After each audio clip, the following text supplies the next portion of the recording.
O ngayon, mga kabunyog, mga kababayan, nagkakagulo na sa Kongreso. Hinahanap ni Tubi Chanco yung small committee report. Doon makikita sino bang tumapyas, sinong nag-insert ng mga budget, sinong nag-realign. Kaya hinahanap ito ni Tubi Chanco. Walang mailabas ang House Appropriations Committee. Wala daw ng ganun. Tapos tinatanong naman ni Congressman Erese, bakit napakalaki ng budget cut sa taong 2025? Wala ring makapagpaliwanag kahit si Recto. Sabi ni Tubi Chanco, ang makakasagot lang ng lahat ng ito ay si Saldico. Siya ang dating House Appropriations Committee Chair noon. Pero ngayon nawawala at dahil napakaraming katanungan dahil sa kontrobersya ng budget ng 2025. At ito mga pinag-uusapan na flood control projects, ang makakasagot lang si Saldico pero hindi nga mahagilap. Nasaan? Nasaan na si Saldico? Yan mga kabunyog, mga kababayan. Yan ang ating bigyang punto dito sa ating pagtalakay ngayon. Alam naman natin si Saldico. Si Saldico, pag-upo ng administrasyon ni PBBM at pag-upo din ni Romualdez bilang Speaker ng Kamara, ito ang kanyang kanang kamay. Ito ang kanyang House Appropriations Committee Chair. Bicolano ito, Bicol Party List. Bago pa ito naging congressman, malaking negosyante na ito sa Bicol at mga kontrata na talaga sa gobyerno ang mga ginagawa nito sa ilalim ng kanyang construction company na SunWest. SunWest. Yung kapatid niya, contractor din, yung Hightone. Sa pinangalanan ngayon na top 50 na mga contractors ni PBBM na nabigyan ng flood control projects mula 2020 to 2025. Dalawa doon, ang isa yung SunWest at ang isa yung Hightone. Yun ay mga construction companies ng magkapatid na Ko, si Saldico at si Christopher Ko. Si Christopher Ko tumakbo sanang congressman ng 2nd District ng Albay, yung nabakante ni Salceda, hindi naman nanalo. Buti naman at hindi nanalo.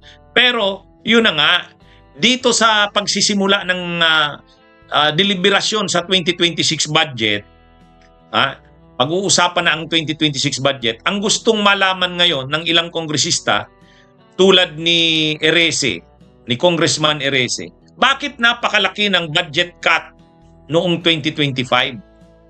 Sinong sasagot nun? Hindi masagot ni Recto, hindi rin masagot ni Amina Pangandaman. Sino lang makakasagot? Sabi ni Chanco, si Saldico. Bakit na napakaraming mga insertions? Bakit sino ang mga nag-insert? Saan ang tinapyasan? Saan ang dinagdagan? Ang nagdesisyon niyan yung tinatawag na small committee. O kasama doon sila Saldico, sila Chis Escudero, kasama diyan. Ngayon, gustong makuha ni Tubi Chanco yung small committee report. Gusto niyang magkaroon ng kopya noon. Malalaman doon, yung tanong kasi sino ba yung mga nag-insert ng pagkagrabe-grabing pondo sa DPWH, lalo na mga flood control. Yung small committee report nandun yun. Parang kung sa bumagsak na eroplano, yan yung black box. Yung small committee report naman nandun yun. Minutes yun ng pag-uusap ng small committee na yon. Ang problema, wala ngang ma-present na small committee report ang House Appropriations Committee sa ilalim ni Swansing. Si Sandro Marcos naman, kasama ni Swansing doon, wala rin. Hindi rin makapagsalita. Wala rin. Parang pandekorasyon lang doon sa pagdinig. Anyway, ang sabi ni Tubi Chanco nga, hanapin nyo kasi si Saldico. Siya dapat ang nandito kasi siya lang ang makakasagot nito. Actually, kinampihan niya pa nga si House Appropriations Committee Chair Swansing, yung bago ngayon na House Appro Chair. Sabi niya, in fairness kay Swansing, hindi niya naman talaga alam to. Hindi niya alam to. Hindi siya part ng small committee ng 19th Congress. Kaya sabi nga ni Tubi Chanco, si Saldico ang nakakalam nito. Pero nasaan si Saldico? Siya lang makakasagot nito. O nga naman, nasaan nga ba?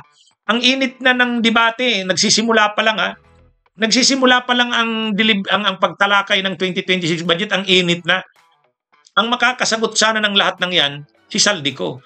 Problema, parang hindi ipipresent ng nila Romualdez si Saldico. Ano ba 'yon? Pinoprotektahan? Pinoprotektahan? Kahit dun sa pagdinig ng kahit sa pagdinig ng Senado ng yung top 15 na mga contractors na binigyan ng flood control projects, dalawa dun associated sa mga yung High Tone at saka yung SunWest. Wala rin. 7 lang yung umattend out of 15. Ang 8 hindi. Dun sa 8 kasama yung High Tone saka SunWest. Bakit? Bakit napaka makapangyarihan ni Saldico sa usapin ng budget sa mula 2022 hanggang 2025. At napakarami niyang mga nakuhang proyekto ng kanyang kumpanya. Kahit sabihin niya pang dinivest niya na, nag-divest na siya dyan, wala na daw siyang investment dyan sa SunWest. Pero ito pa rin ang nakakuha ng pinakamalalaking proyekto sa gobyerno, SunWest sa Hightone. So, ngayon, ano bang nangyayari? Parang mahihirapan yatang sagutin ni Saldico ang mga tanong. Mahihirapan yata. Baka kasi pag nandun siya, mauobliga siyang isabi lahat. Ang problema pag sinabi niya lahat, may mga tatamaan. May mga tatamaan dyan. Pero kung talagang gusto natin ng transparency, dahil yan naman ang pinangako ng presidente, transparency daw sa budget ngayong 2026, kahit si Romualdez nangako siya na magkakaroon ng transparency, dapat ilabas si Saldico at nandyan dapat si Saldico. Hindi yun sila Swansing. Hindi yun sila Swansing. Ang makakasagot lang talaga si Saldico. Pero nasaan na siya ngayon? Yan ang malaking tanong. Bunyog, bunyog, halikan na kasama ka. Bunyog, kapag buklod ay may pag-asa. Luzon, Visayas, Mindanao, isa ang pananaw. Sa bagong Pilipinas ang bunyog isisigaw. Bunyog.